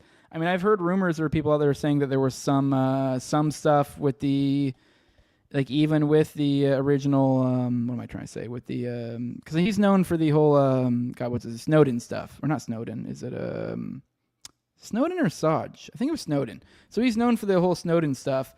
But I've heard rumors that supposedly there were, like, deals made out between that, like, Glenn and stuff where, like, some of that stuff was kind of shuttled off into, obscurity. So it's like, what's going on there? I mean, it's all too often we look back at history and we find out later that, like, oh, here are these people we were told were heroes and these amazing people, and come to find out, oh, they were just the filter through which you received the information that was going to get leaked at some point anyways. Am I saying that's Glenn? I don't know. I don't have enough information to say that for the case, but boy, oh boy, if I'm not suspicious. And I will say, though, I mean, I have watched the show a few times. He strikes me as a genuine person. He strikes me as genuine. He does do good work. He seems to be, but it's like, I don't know. I mean, all it takes is doing one fucked up thing one time, and guess what? You're under their thumb now. So, I don't know. All right, a little bit of an aside. I don't remember where I was going. I don't remember where I was going with that anyways. Oh, I just kind of pointed at, like, all these people and just kind of the weirdness about them. I just, like, as I'm kind of, like, it's almost like you kind of have to get into almost moralizing stuff when you get to these weirdos at the top, because it's like you're generally not gonna find the file that goes and then here's where they did the crazy illegal thing. You kind of almost just have to infer from the way these people move and how they behave, and these people behave very, very oddly, and they are sick fucks. So scrolling through chat. He was outed as a homosexual years ago. Thiel, yeah. I mean, yeah. So, Thiel's boy Weinstein outed him. I don't know what you guys are talking about there. So, yeah, he's bizarre. The minute it says Marnimac, the minute he starts talking, you get that bad feeling instinct. Yeah, he's creepy. Someone says, I trust Thiel more than I trust Eric Weinstein. The weird thing is I actually kind of agree with that. I can't really provide any sort of logic why. It's just a gut feeling, but yeah. Hustle says Brett is the dumber brother, so the network never tapped him. Yeah, that is like how it feels, right? Like, I'm not saying he's actually even dumb. Maybe he's just more naive or gullible, but it does feel like if someone told me that, like, oh yeah, no, like Eric did all this crazy espionage shit and he's pulling all these strings and doing this, that, and he's part of these the blackmail networks and organizing, pink ballets or whatever, I would believe it, and then I'd also believe just as much when they're like, yeah, but Brett didn't have a fucking clue. Like, I'm like, okay, so that is weirdly the impression I get. So not that I have any sort of like, I don't know. It's not like I'm like white knighting for Brett or that even particularly like him all that. It's just that's the feeling I get. I don't know. I mean, I'm fine with any one of them. I mean, with either being the truth. I mean, it's just weird to me. That's just the feeling I get. Thiel is Sauron, Elon is Gandalf, right? I don't know about that, dude. I mean, maybe in a Masonic theater kind of way, I could see that. Although that wouldn't make sense either, because both are trying to play as the good guys. So, scrolling through chats. Someone says maybe he's not carrying on his grandpa's technocracy legacy. Maybe he's not an overt Satanist like his mom. See, this guy fucking knows what's up. Maybe he doesn't want to turn X into everything out to use it like they do in China. Maybe he's not going to use Starlink as a surveillance tape system to implement the social credit score in his everything app. The funny thing is, you're just talking about Elon. We could do the same sarcastic little shtick with Thiel over and over and over again. So, yeah. You can tell by the cut of their jib. Trust your instincts, says Mega Nerd.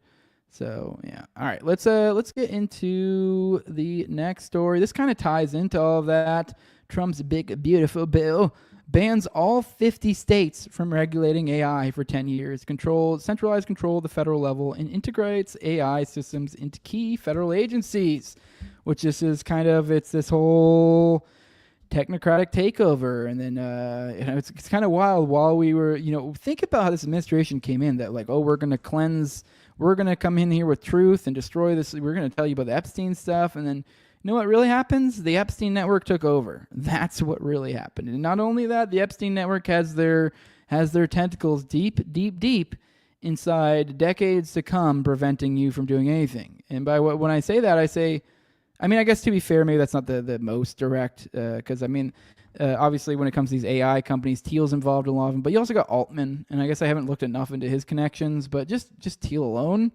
that goes, as we've already kind of demonstrated with these, incestuous, like Epstein network type stuff. Like, it's like, dude, come on. Like, this is what's going on here. These people are getting, essentially, I think what's being sold to us is this whole big, beautiful bill came along. This is it's crazy they're embracing the big, beautiful thing about like, oh, we're going to spend all this money. So it's like, it seems like they gave up on the Doge thing. And instead, they're still kind of leaning into this, like, I feel like Doge has this like futuristic, economically positive type vibe to it. And that's kind of what I'm getting from this push that I've heard many times about, okay, well, we're not going to be able to cut, but what we can do is innovate and grow. So it seems to be that these are the move from the administration, and the framing is going from less from, oh, we're going to cut to save things, to, oh, now we're going to innovate, and by doing that, we have to pull back. How do we put this? We have to essentially let loose the beautiful, market creation that is AI. But the problem with that, though, is it's not really. It's a little bit of a misnomer when we see these things like, oh, not being able to regulate them. It feels like they're like, oh, well, we're just putting in laws to prevent you from making laws. But it's like, I don't know if it's that simple. I am very generally against regulation, but if you're coming out ahead of time with regulation to prevent regulation, color me suspicious is kind of essentially what I'm driving at here. It looks like that essentially they are trying to do what they can to give any sort of hookups for their government contractors who they've already hooked up, like what was the Stargate stuff we got going on. So they're trying to open it wide open as much as they can to enable the liftoff that they're all really banking on with AI. But, as we've kind of seen not too long ago with the U.S.-China battle, ironically, China seems to be implementing their AI moves in a much more free market method. And if I had to guess, looks like they'll be the future model, which I'm actually surprisingly okay with because, once again, more free market model. I don't know enough about these tech codes and stuff and see what they can hide in them, but generally speaking, it looks like, the future is going to be these more free market models, whereas we're doing this weird socialism, fascism, corporatism, whatever you want to call it stuff with this AI stuff over here in the States, trying to do everything we can with the government to hook these guys up so we can grow. And let's be real, they also want to have their dirty dick beaters in what they suspect is going to be the next big thing. But ironically, the more they centralize, the more they try to push it into this realm, the more they misallocate funds, because that's how this works. You are creating an aberration in the market. You're dumping all this money into Sam Altman's whatever the fuck he has. I forget the name of his thing. It's like, maybe that's not where that money should go. You know who can make that determination best? The market. And they do that by, as they release these different AI models and they acquire more customers or whatever as a result. Just creating a few military contractors and giving them, opening up all the doors for them doesn't have the same effect that the free market does. And weirdly, it seems like China is actually implementing a far more free market approach. But either way, here's some of the wording here. It says authorized uses. Actually, let's just read the whole thing. So this is part 2, Artificial Intelligence and Information Technology Modernization, Section 43201, Artificial Intelligence and Information Technology Modernization Initiative. A, appropriation of funds. This is hereby appropriated to the Department of Commerce for fiscal year 2025 out of any funds in the Treasury not otherwise appropriated. 50 million, although it's weird they have a comma there at the end. Oh, no, that is 50, not 50 million, 500 billion. No, I'm retarded. 500 million, I think. Okay, there we go. To remain available to September 30th, 2034 to modernize and secure federal information technology systems through deployment of commercial artificial intelligence, the deployment of automation technologies, and the replacement of antiquated business systems in accordance with subsection B. B, authorized uses. The Secretary of Commerce shall use the funds appropriated under subsection A for the following: to replace or modernize within the Department of Commerce legacy business systems with state-of-the-art commerce, artificial intelligence systems, and automated decision systems. 2, to facilitate within the Department of Commerce the adoption of artificial intelligence models that increase operational efficiency and service delivery. 3, to improve within the Department of Commerce the cybersecurity posture of federal information technology systems through modernized architecture, automated threat detection, and integrated artificial intelligence solutions. C, moratorium.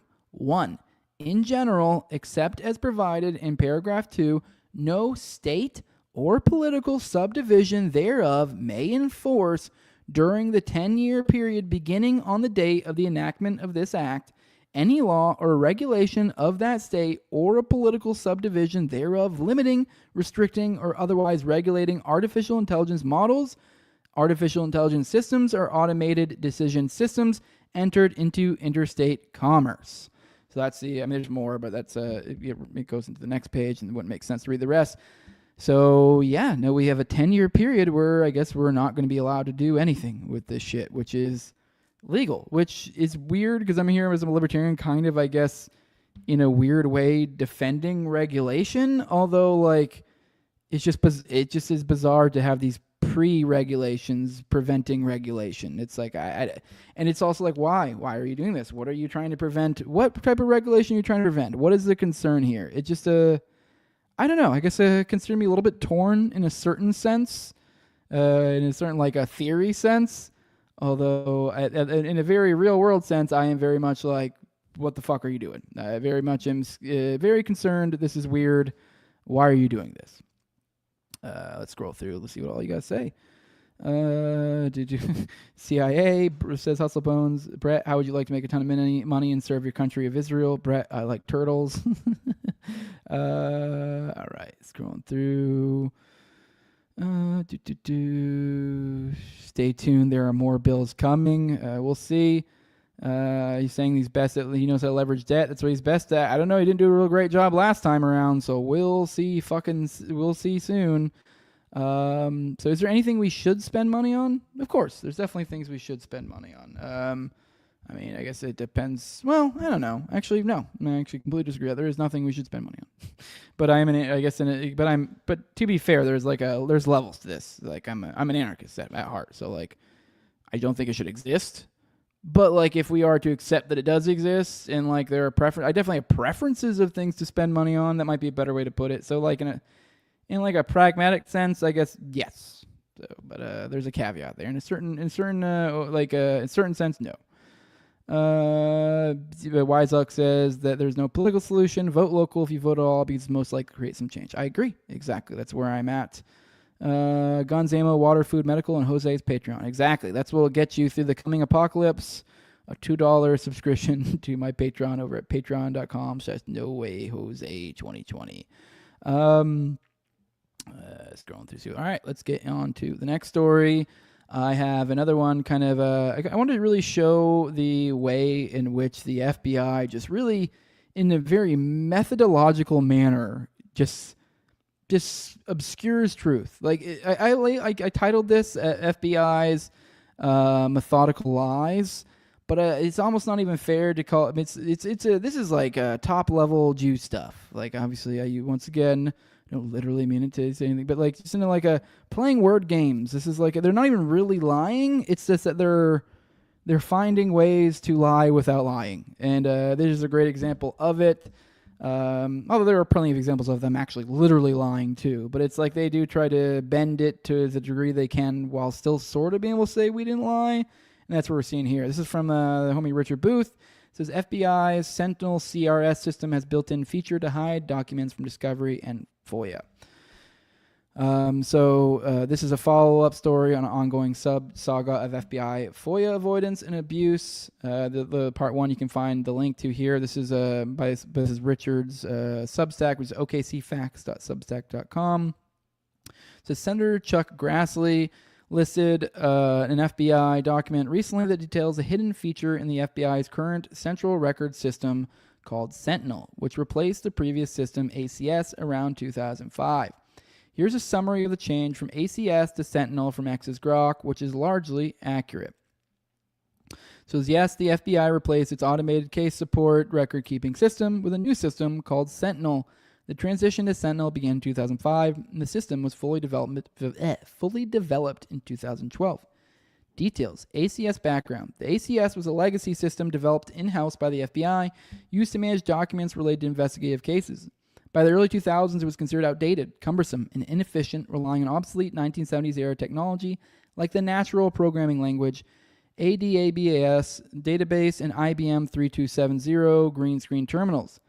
Failed attempt with virtual case file. The FBI initially attempted to replace ACS with the virtual case file system as part of the Trilogy modernization program announced in 2000. However, VCF was abandoned in April 2005 due to significant issues, including poor design, incomplete functionality, and cost overruns of nearly $170 million. Introduction of Sentinel. Following the failure of VCF, the FBI initiated the Sentinel project in March 2005 to develop a new case management system. Sentinel was designed to modernize the FBI's investigative and administrative record-keeping, improving information sharing and efficiency. It replaced ACS and other outdated applications. Deployment timeline. Sentinel development progressed in phases, with full deployment completed in July 2012. The system cost approximately $451 million to develop and implement. It provided a web-based interface, improved search capabilities, and better integration with other FBI systems. Summary: the FBI replaced the ACS with the Sentinel system, with the project starting in 2005 and full deployment achieved in 2012. The transition addressed the shortcomings of the ACS, which have been criticized for its inefficiencies, particularly highlighted during issues like the Oklahoma City bombing case document mishandling. All right, now on to the actual article again. The documents reveals that within the Sentinel system, it is possible for the FBI to hide documents, making them invisible to searches that would be conducted for defendants in discovery at trial and searches performed for FOIA requesters. Now, keep in mind, I think it was yesterday I literally covered how even just this adds to it. And then on top of all of that, we have the Linda Vernon, I think is her name, is the one FBI employee who actually has access to the OK Bomb file. And actually, she's not even an FBI employee anymore. So she no longer even works for them, yet she's still the only one who has access to it. And then even on top of that, they also... So a lot of those FOIA stuff, those documents are actually in that OK Bomb file they're referring to. A lot of these I'm implicating. And not only that, now they have a Sentinel system that even if they were able to get into that many of these things could be hidden. So in past FBI filing systems, agents had always found ways to hide files from discovery or FOIA. There was the zero file system described by FBI Special Agents Rick Ojeda in an official affidavit. There was also the practice of spelling the names of subjects wrong, which we've talked about the show many times, so that text-based searches wouldn't locate the file. Well, with Sentinel, workarounds are not necessary because the feature to hide files is baked into the system. The following FBI document excerpted from Senator Grassley's documents released describe the Sentinel's prohibited access feature, which conveniently allows agents to ensure a document is excluded from any search and thus not turned over to a defendant during discovery or to a FOIA request searches. And then here's the one he was referring to. It says, read the full piece about Sentinel and Grassley's documents released in the following press release concerning Fusion GPS contractor Nellie Orr lied to Congress about contributions to Crossfire Hurricane. So that's the article, but I just think it is just kind of astounding. You just keep just going over this stuff and just the way in which they prevent, at every turn, they find ways to prevent truth. I mean, hell, remember everyone was so excited about Cash and Bongino, and it's like, what have we gotten? What have we gotten from those fucking idiots? A whole bunch of nothing. A whole bunch of fucking nothing. All right, let's roll the chat. I think I might. I know I had Unit 731 in the title here. I think maybe might cut it. I cut it short. I don't know. Maybe we'll squeeze that one in. I wanted to juxtapose that against a certain article, but I forgot to bring it up. There was also a recent article about, I guess, essentially a torture camp found that Israel was using on the Palestinians. So I wanted to juxtapose that against Unit 731. So maybe we'll save that for tomorrow. But yeah, let's roll through the chat. See what you guys got to say. The big, beautiful death of all privacy. That's what the 10-year waiver is for, to allow total surveillance and data capture on a level we've never seen. Exactly. I didn't even think about that because, like, the regulation things would also prevent you, theoretically, from applying regulations that would, I don't know, keep them from performing actions that I know. I think many people would say, hey, they shouldn't be able to do X, Y, and Z. I don't know. There's definitely certain actions I think it's completely fair, even as a libertarian, say, hey, private actors should not be doing that. You shouldn't be accessing this whatever. Or I don't know. But yeah, it's it's a little bit concerning. So I don't want New York and California regulating AI. Well, I mean, to be fair, then don't live there is what I'm saying. Like, I don't know. I guess it depends on what that means. Like, I mean, I don't want to live in New York or California either. But it's like, I don't want Hasselbone says I don't want the federal government regulating states. So I guess you're arguing about it. So the states' rights position is only for when Democrats are in power. I don't know if that's a joke or serious or not, but I definitely would take the states' rights position here, and that would be fully being aware that New York and Cali are probably going to make the regulations sufferable. But I don't live there, and I also find it extremely suspicious that, like, why the fuck are you doing it? Doing that? So. Profiling, bank records capture. Exactly, bank records capture is kind of what I was implying, that it would make sense to be like, hey, like, shouldn't we have regulations that maybe, like, I don't know, maybe if AIs get powerful enough to just kind of break into bank accounts, that like, hey, you can't, you just, I don't know, I mean, you probably can't do that or something. Not that crazy. All right. Someone says I was on Malaysian flight 370, fell asleep. Next thing I know, here I am. You know what? Let's do the Unit 731. Let's finish on Unit 731. I have a few other tabs that I want to get through, but I lingered a little bit in too much stuff. But I'll be back tomorrow, and so we'll roll through a few of these stuff that we didn't cover today. But we'll go through. Let's talk Unit 731. We talk a lot about old news up around here, but every now and then we do some olds. And as I mentioned, this is what kind of brought this back. I've had this bookmarked for a while, just because it's one of those ones I want to cover at some point, because it's just one of those interesting historical things a lot of people don't know, and kind of ties a lot into parapolitical things. But what jogged my memory on this again was as I was just telling you a little bit ago, there was a torture camp that was recently, discovered or exposed in Israel. So that's kind of what brought this to mind, because this is the sort of stuff that happens in war. The enemy, especially the very dominant ones, many times will do awful, awful, awful things to their enemy. And here is a great example of it. Maybe tomorrow, I'll probably try to look for that one article I'm referring to kind of at least show you guys what I'm talking about. But this is from History Nerd, for those who want to get similar stuff like this. The Nazis weren't history's only monsters. Japan's Unit 731 froze prisoners alive, dissected children without anesthesia, and unleashed plague bombs. At the center was Shiro Ishii, a man more monstrous than history dares to remember. Here's the horror they tried to erase. Here's the pictures. Shiro Ishii was born in 1892 into a wealthy Japanese noble family. After earning his PhD in microbiology, he quickly climbed the ranks in Japan's Imperial Army Medical Corps. But Ishii wasn't just interested in medicine, he wanted power. Let's go ahead and watch this.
All right, let's move on to the next one. All right. In 1925, the Geneva Convention banned biological weapons, but Ishii saw that as proof of their effectiveness. He founded Unit 731 with military support, a top-secret facility disguised as a disease prevention research lab. In reality, it was a human slaughterhouse. Located in Harbin, Manchuria, Unit 731 was one of the most brutal death factories of World War II. The victims, Chinese civilians, Allied POWs, including Americans, Koreans, Mongolians, and even women and children. Here are just some of the horrors that took place inside.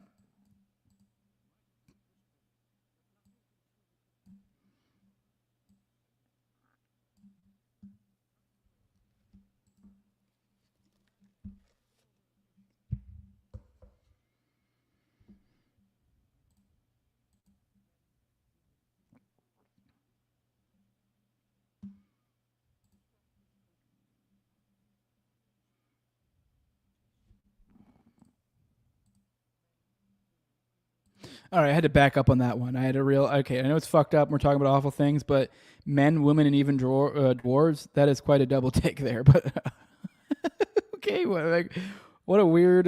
Be like even midgets. Okay, all right.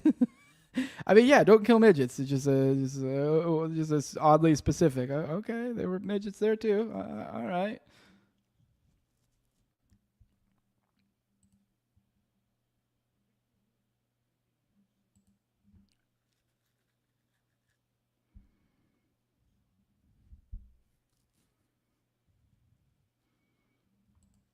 All right. Vivisections without anesthesia is one of the things they're doing. Prisoners were dissected alive so doctors could study the effects of diseases on organs.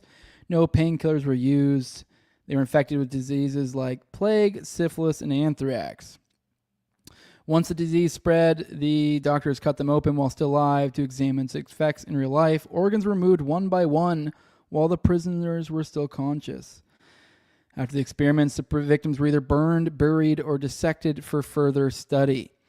They also did frostbite experiments. Japanese soldiers need to fight in cold climates, so Ishii wanted to study how cold a human body could endure. Prisoners had their arms and legs exposed to freezing temperatures until their flesh turned black. They weaponized the plague. They wanted to turn diseases into weapons of mass destruction. The bubonic plague-infected fleas were dropped from planes over Chinese villages. Poisoned food and water supplies were given to civilians to test how fast diseases spread. Rats infected with the plague were released into cities. Over 500,000 people died from these biological attacks. They did disease-infected prostitution rings. 731 wanted to study how sexually transmitted diseases spread in real time. Women were forced to have sex with infected men. Some were repeatedly raped to track how diseases spread across multiple pregnancies. Biological weapon testing in entire cities. They wanted to test bioweapons on a massive scale, so Japan targeted entire Japanese or Chinese towns. Planes dropped cholera and typhoid bombs on unsuspecting villages. Water supplies were contaminated with anthrax, dysentery, and plague bacteria. Food was laced with disease and given to starving children. Entire towns were wiped out within days. In 1945, Japan planned an Operation Cherry Blossoms at Night, a biological attack on the U.S. Ishii planned to load plague-infected fleas into submarines. These submarines would launch planes over San Diego and release the fleas, causing an outbreak of bubonic plague in the U.S. When Japan surrendered in 1945, Ishii knew he had to cover his tracks. He burned down Unit 731, killed the remaining prisoners, and destroyed all evidence. The Soviet Union wanted to put him on trial for war crimes, but the U.S. made a deal with him instead. In exchange for his research, the U.S. granted him full immunity. The U.S. government hid all evidence of 731's crimes, and he never spent a day in prison. He lived a quiet, comfortable life in Japan and died of cancer in 1959, never facing justice. Unlike Nazi war criminals who were tried at the Nuremberg trials, Ishii and his men were protected.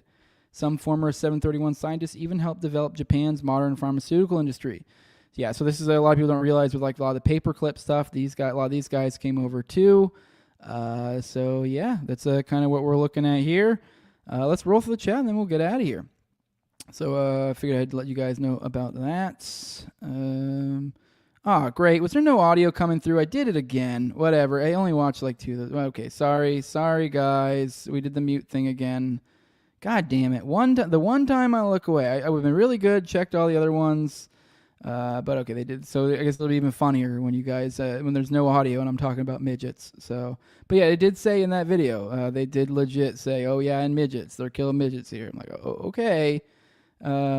See, so funny part is Jose always says he'll look at the chat more and never does. Genuinely funny. I do. I literally multiple times caught myself today. You caught me. I literally even today multiple times go, oh, shit, no audio. I got to go back and fix it. So I've been checking. I got too comfortable here at the end is what happened. And I let it slide, and I didn't poke my head back over there. But it's, I don't know. I do need to follow up. I know one of you guys said they were going to send me a second screen. I forgot to follow up because, I don't know, I just have a bajillion things going on. But I will. And then one of these days, I will get another screen. I also do have, I told you guys I upgraded my internet. I haven't been having internet issues lately, though. So that's an improvement. But I did upgrade it. I have another AC, or not AC, but another internet thing I need to set up. I have a whole new router and all that shit. So you should be getting better internet from over here soon. So... hell yeah. But let's keep scrolling through, see what I got to say.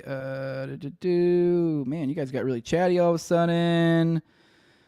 Yeah, I only caught momentarily is what someone said. Silence randomly starts talking about midgets. Yeah, I got a new router is what I did. I just haven't set it up yet, so I've had too much going on. But, all right, guys, we're at the end of the day. I have there's quite a few tabs that I wanted to go through today that we'll save for tomorrow. I'll let you guys out on this. I have a nice little... Oh, well, actually, I got to do my little plugs real quick. But I do have an outro. I will let the audio people know. Today's a little wholesome outro. I don't know if it'll be so great for the audio-only listeners, so I don't know. Just warning you if you want to stick around. You might be able to figure out, just based on audio only, if you can figure out what's going on. But I do want to let you guys know if you want to support the show, you can do that without chipping any money. Like, share, subscribe, comment, leave a 5-star review on iTunes or Spotify. Those sort of things go a long ways. But if you want to directly support the show, what you do need to do is, and with money, patreon.com/NoWayJose2020. That's the place to go. The lowest level is $2. That's where you get access to early episodes. And I do 1 to 2 a week these days. I'm keeping about 4 behind the paywall at any given time. And, that's what I have right now. So there's weeks of paywall content right now. And we also going to add free RSS feed there. And you also get priority for the call-ins on me and Austin's weekly call-in show, Already Dead, which is at 9:30 p.m. on Eastern Time on both of our platforms. So go check that out. And, you get access to the pre-show as well. Also, the highest level of my Patreon is my sponsors. I read them off every episode. It's a big thank you to them. Real quick, I do want to say, you also follow me on Tower Gang Jose if you don't want to chip in my money. But if you do want to chip in money, back to that. My patrons, those are my highest level. I read them off every episode. My Patreon sponsors is a big love you, thank you to them. I have my co-host on Tower Gang at Tower Gang Toad, also at AbrogateDs, at ZOVRCK, at _Infinite Zeal, Tim Tuttle, at Jolly Klebold, Will Bell's Delicious Blueberry Rabbit Eye Wine, big fan of the show, Torme, and then Jordan Peterson. And with that, guys, we're going ahead and get out of here. Love you all, and I'm glad you mentioned it again. I almost, hit the end button without even getting the outro. Here's your outro, guys. Enjoy it. This is an adorable, wholesome little video for you guys, and we're out. Actually, let me make sure. Actually, I definitely need to make sure audio is coming through for this one. Yep, audio is coming through. All right. Raise your hand if you have heard a rumor about Miss Barker and I. Okay. Hands down. Hands down. Who's the brave one? Raise your hand. Who can say what that rumor is? Emily, what's that rumor? You guys are dating. Okay. There is a rumor going around that Miss Barker and I are dating. So it's about time that we address that, I think, because I had a couple kids come up to me at recess today and was talking about it. Okay. The answer is yes, we are dating.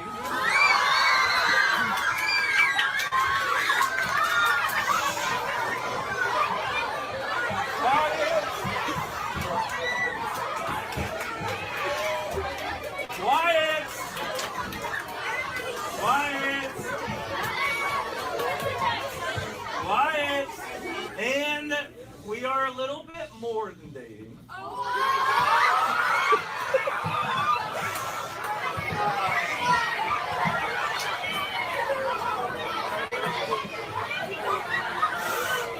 And quiet, please.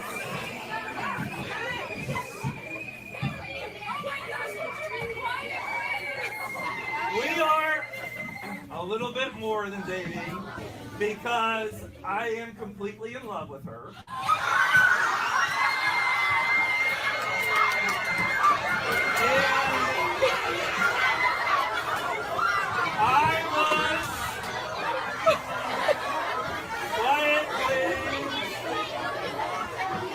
Quiet, please.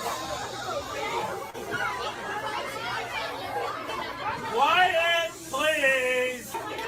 I was wondering if Miss Barker would like to become Mrs. Cipher.